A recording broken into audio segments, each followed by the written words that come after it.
तो मोबिलिटी हम लोग पढ़े थे। मोबिलिटी मतलब क्या होता है कि इलेक्ट्रॉन कितना आसानी से मोबाइल हो सकता है, मतलब चल सकता है, जा सकता है एक जगह से दूसरी जगह। और हम जानते हैं कि जितनी ज़्यादा मोबिलिटी होगी उतना ही ज़्यादा करंट होगा। क्लियर है? क्योंकि इलेक्ट्रॉन मोबाइल होंगे तो वही तो चार्ज कैरियर है। हाँ, मोबिलिटी का हम लोग एसआई यूनिट ऑफ मोबिलिटी भी देखे थे, metre square per volt into second. Clear है? ये सब चीज़ें एसआई यूनिट मोबिलिटी का लिख लेना। मोबिलिटी क्या था? Drift velocity per unit electric field. Electric field क्या होता है? Minus dv by dr। तो इलेक्ट्रिक फील्ड का यूनिट क्या हो जाएगा?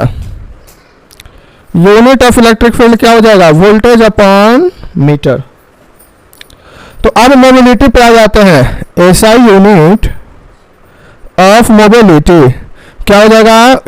ड्रिफ्ट वेलोसिटी का यूनिट क्या हो जाएगा? मीटर पर सेकेंड इनटू इलेक्ट्रिक फील्ड का क्या हो जाएगा?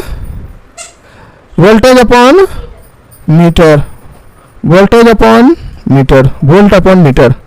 तो मीटर फिर ऊपर चला जाएगा, तो meter into meter upon volt into second. तो क्या हो जाएगा? Meter square per volt into second. Practical unit में लिख लो।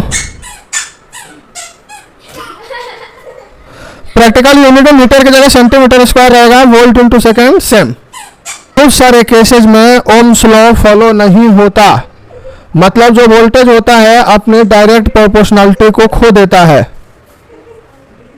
Voltage is not more directly proportional to current. बहुत सारे केसेस में ऐसे होते हैं, इसको वायलेशन ऑफ ओम्स लॉ कहते हैं या लिमिटेशंस ऑफ ओम्स लॉ। एक रेंज तक, एक पर्टिकुलर टाइप ऑफ मटेरियल तक ही ओम्स लॉ फॉलो होता है। हर जगह हम V इक्वल्स टू IR नहीं लगा सकते। तो बहुत सारे केसेस में ओम्स लॉ का वायलेशन होता है। तो 3 केस हम देखेंगे कि कब कब ओम्स लॉ फॉलो नहीं होता, उसका वायलेशन होता है। फर्स्ट केस, एक रेंज ऑफ वोल्टेज, एक पर्टिकुलर वोल्टेज रेंज तक ही V is directly proportional to I होता है। यदि हम वोल्टेज बहुत ज्यादा इंक्रीज कर दें तो ये अपनी प्रोपोर्शनैलिटी को खो देता है। ये है वोल्टेज, ये है करंट। जाना चाहिए था ऐसे, चला गया टिल्ट होके, कर्व बन के। तो एक रेंज तक तो इसने, एक रेंज ऑफ वोल्टेज तक तो इसने क्या किया? ओम्स लॉ को फॉलो किया। लेकिन ज्यादा वोल्टेज हमने बढ़ा दिया तो टाटा बाय बाय बोल दिया, भाई ओम हमको तुमसे सहानुभूति थी लेकिन अब नहीं है, अब हम जा रहे हैं।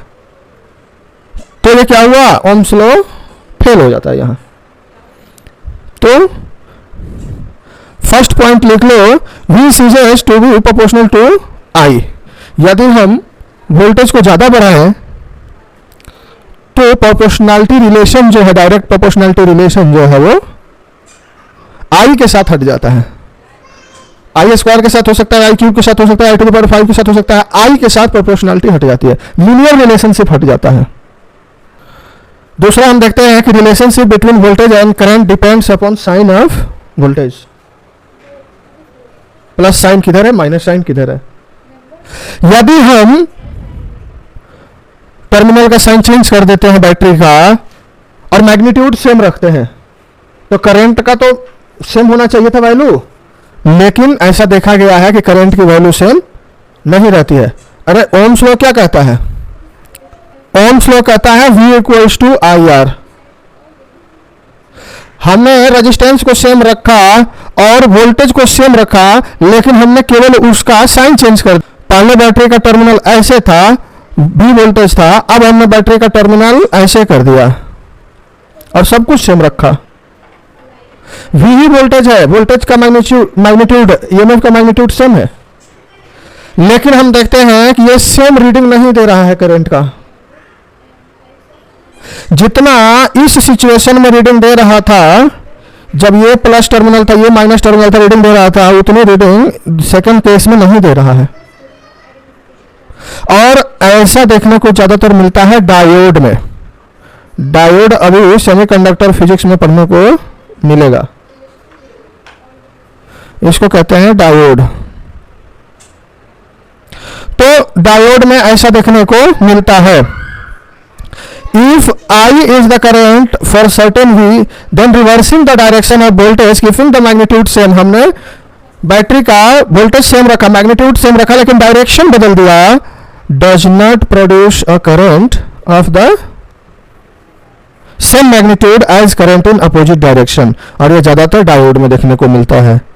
जैसे देखो ये कैरेक्टरिस्टिक्स बना लो, फॉरवर्ड डायरेक्शन में ये करंट का ग्राफ ऐसे है, लेकिन रिवर्स डायरेक्शन में क्या हो गया, करंट का ग्राफ कुछ अलग हो गया। तो ये तो ओम्स लॉ को नहीं मानता है ना, फिर ओम्स लॉ तो V equal to I R कह रहा है, वो ये नहीं कह रहा है कि प्लस टर्मिनल किधर होगा माइनस टर्मिनल किधर होगा, वो तो कह रहा है कि वोल्टेज आप इतना दोगे और रेजिस्टेंस इतना है तो करंट इतना होगा।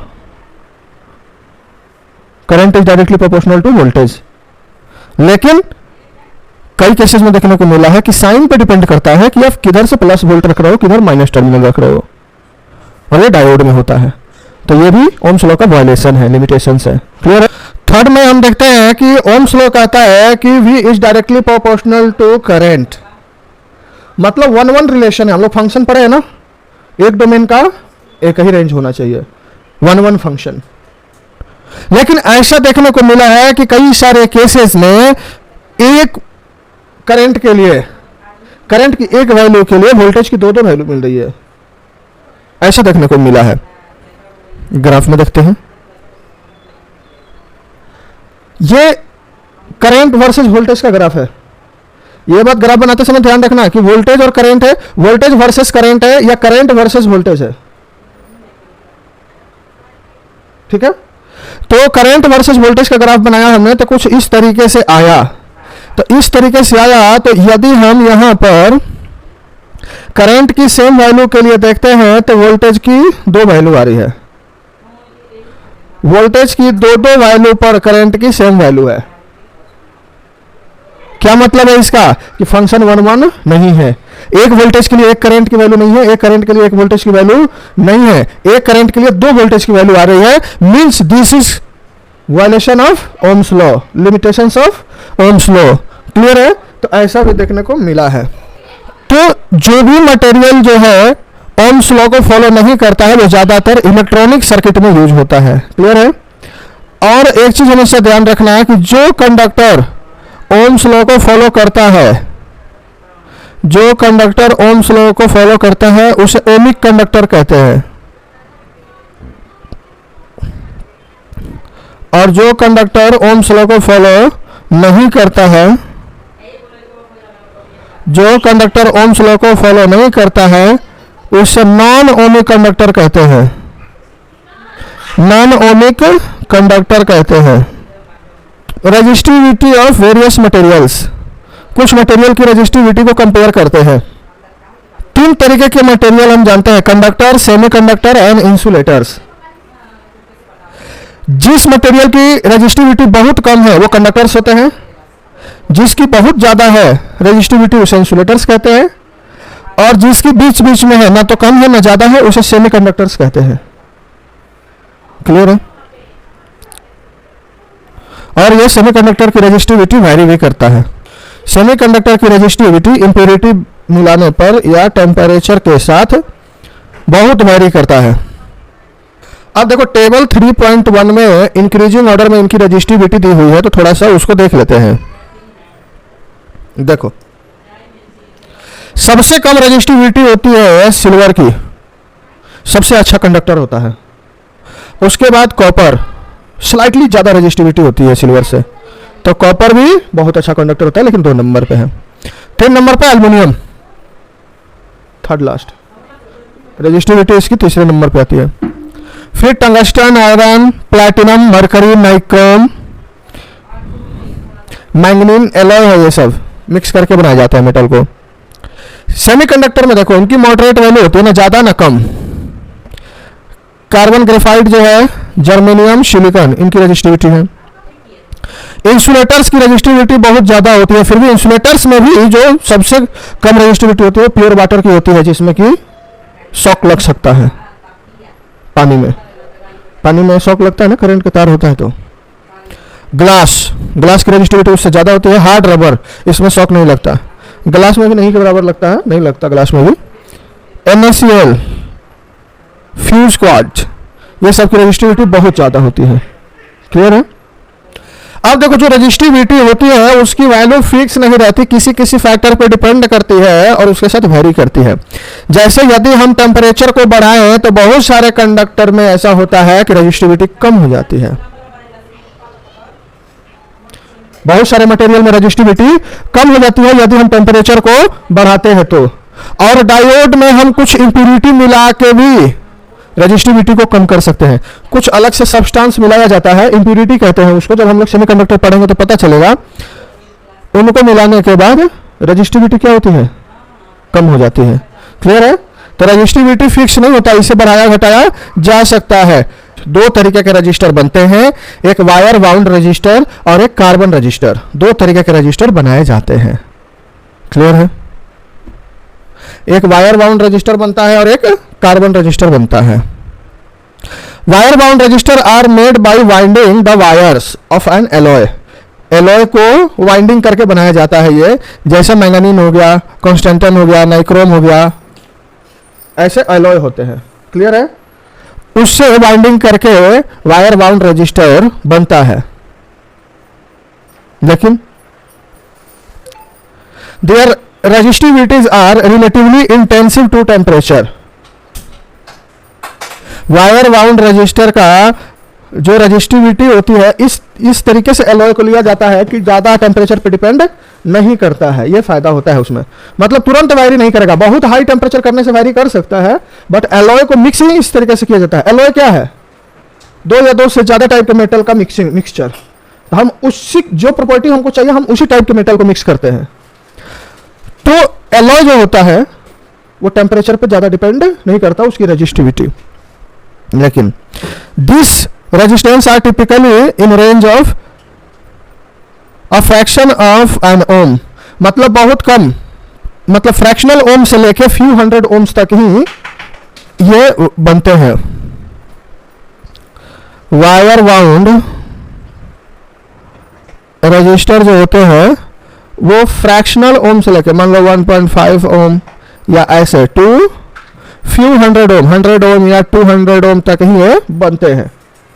ज्यादा मतलब 10⁴ ओम तुमको चाहिए, 10⁻6 11 ओम तुमको चाहिए, ये वायर बाउंड नहीं बनते। इनके लिए क्या करना पड़ेगा? Carbon resistor. Wire bound resistor relatively intensive to temperature होता है, मतलब अदर रजिस्टर से, कार्बन रजिस्टर से कंपेयर करें तो इस पर टेम्परेचर का ज्यादा इफेक्ट नहीं होता है। और इनका रेंज कितना होता है? फ्रैक्शनल ओम से फ्रैक्शनल ओम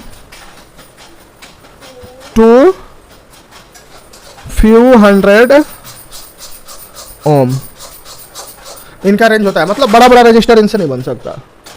तो ये बिल्कुल कम रेंज के रजिस्टर बनते हैं, हालांकि टेम्परेचर पे ज्यादा डिपेंड नहीं होते, लेकिन बहुत कम रेंज, बहुत कुछ ही ओम के रजिस्टर वायर बाउंड से बन सकते हैं। बट यदि ज्यादा रजिस्टर हमें चाहिए, ज्यादा रीडिंग का रजिस्टर चाहिए, ज्यादा वैल्यू का रजिस्टर चाहिए, ज्यादा रेजिस्टेंस का रजिस्टर चाहिए, तो हमें कार्बन रजिस्टर को ही यूज करना पड़ेगा। कार्बन रजिस्टर कॉम्पैक्ट होता है, इनएक्सपेंसिव, ज्यादा महंगा भी नहीं होता है। Thus find extensive use in electronic circuit, इसीलिए ज्यादातर इलेक्ट्रॉनिक सर्किट में तो साइज छोटी होती है, कॉम्पैक्ट होते हैं, इनएक्सपेंसिव भी होता है, महंगा भी नहीं होता, इसीलिए इलेक्ट्रॉनिक सर्किट में ज्यादातर यूज किसका होता है? मतलब ज्यादा से ज्यादा यूज कार्बन रजिस्टर का होता है। कलर कोड से इनकी वैल्यू निकलती है।